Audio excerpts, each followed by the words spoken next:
Kovai Swadeshi expo and food carnival 2026 Kongu மண்டலமே அதிர காத்திருக்கும் பெருநிகழ்வு. பங்கேற்பாளர்கள் இந்திய நாட்டின் ஒப்பற்ற நிதியமைச்சர் மாண்புமிகு திருமதி நிர்மலா சீதாராமன், மத்திய வர்த்தகம் மற்றும் தொழில்துறை அமைச்சர் மாண்புமிகு திரு பியூஷ் கோயல், தமிழ்நாட்டின் சிறு குறு மற்றும் நடுத்தர தொழில்துறை அமைச்சர் மாண்புமிகு திரு மதன் ராஜா.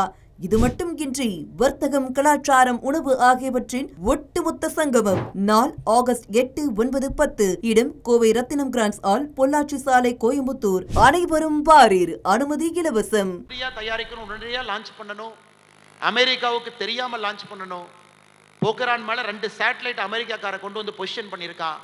ஏன்னா நம்ம ஏதாச்சும் ஒரு சின்ன மூவ்மெண்ட் பண்ண உடனடியா நம்முடைய பிரைம் மினிஸ்டருடைய கையை முடக்குவதற்கான முயற்சியை அமெரிக்கா எடுக்கும் பொழுது கலாம் ஐயா யாருக்கும் தெரியாம, எந்த கம்யூனிகேஷனுமே இல்லாம, ஏன்னா கம்யூனிகேஷனை இன்டர்செப்ட் பண்ணுவாங்க. அப்ப அடல் பிகாரி வாஜ்பாய் அவர்கள் தன்னுடைய பிரைம் மினிஸ்டர் வீட்டில் உட்கார்ந்து எல்லாரும் உட்கார்ந்து இருக்கிறாங்க. ஒரே ஒரு போன் கால் வருது. அதை வாஜ்பாய் அவர்கள் எடுக்கும் பொழுது கலாம் ஐயா சொல்றாங்க, ஆபரேஷன் சக்சஸ் என்று சொல்லுகின்றார். எதற்காக இதை நான் சொல்றேன்னாங்க,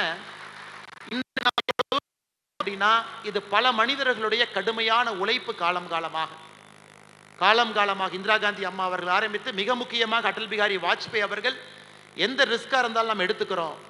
நம்ம மீது பொருளாதார தடையை போட்ட பொழுது கூட அதையெல்லாம் தாண்டி நம்ம துணை இருக்கோம்னா நம்முடைய ஏபிஜே அப்துல் கலாம் ஐயாவை நாம் மறக்கக்கூடாது என்பதற்காகத்தான் இவ்வளவு பெரிய சரித்திரத்தை நான் சொல்றேங்க. 1980 ஆரம்பிச்சு 98 வரை தன்னுடைய வாழ்க்கையை இந்த பகுதியில் கொண்டு வந்தாங்க. அதனால் கலாம் ஐயா அவர்கள், அதனால தான் இந்த புத்தகத்துக்கு யார் முன்னுரை எழுதியிருக்காங்க அப்படின்னு பார்த்தீங்கன்னாகவே டாக்டர் ஏபிஜே அப்துல் கலாம் இன்டர்நேஷனலுடைய chairperson doctor APJ IM Nazeema Maraikayar அவங்க இந்த புத்தகத்துக்கு முன்னுரை எழுதியிருக்கிறாங்க.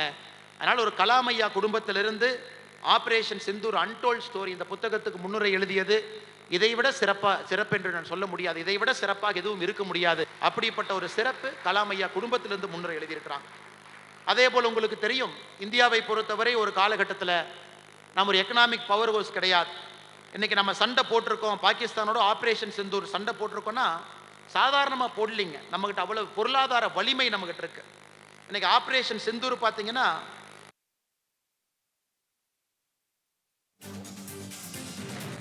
அசட் ரீப்ளேஸ்மெண்ட்டும் நம்ம செய்த மொத்த செலவு இன்னைக்கு ஆய்வறிக்கை என்ன சொல்லுதுன்னா $4 மில்லியன் நம்ம செலவு பண்ணியிருக்கோம் ஆபரேஷன் சிந்தூர்.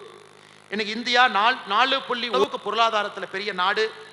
நம்முடைய டிஃபென்ஸ் பட்ஜெட்ல 0.47 ஆபரேஷன் சிந்தூருக்கு செலவு சொன்னாங்க. ஒரு நாடு பொருளாதாரத்தில் மேலே சென்றாலும் மட்டும்தான் நம்முடைய ஆர்ம்டு ஃபோர்ஸஸ்க்கு அந்த நாடு துணை இருக்க முடியும். அவங்களுக்கு என்ன தேவையோ கொடுக்க முடியும், தேவைக்கு அதிகமாகவும் கொடுக்க முடியும்.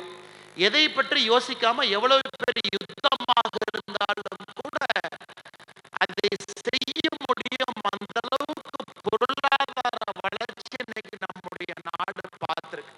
இன்னைக்கு நாம 4.1 ட்ரில்லியன் மொத்த பொருளாதாரம் எவ்வளவுன்னு பார்த்தீங்கன்னா 370 மொத்த மார்க்கெட் கேபிட்டலைசேஷனோட அளவு தான் இன்னைக்கு பாகிஸ்தானுடைய மொத்த பொருளாதாரம்.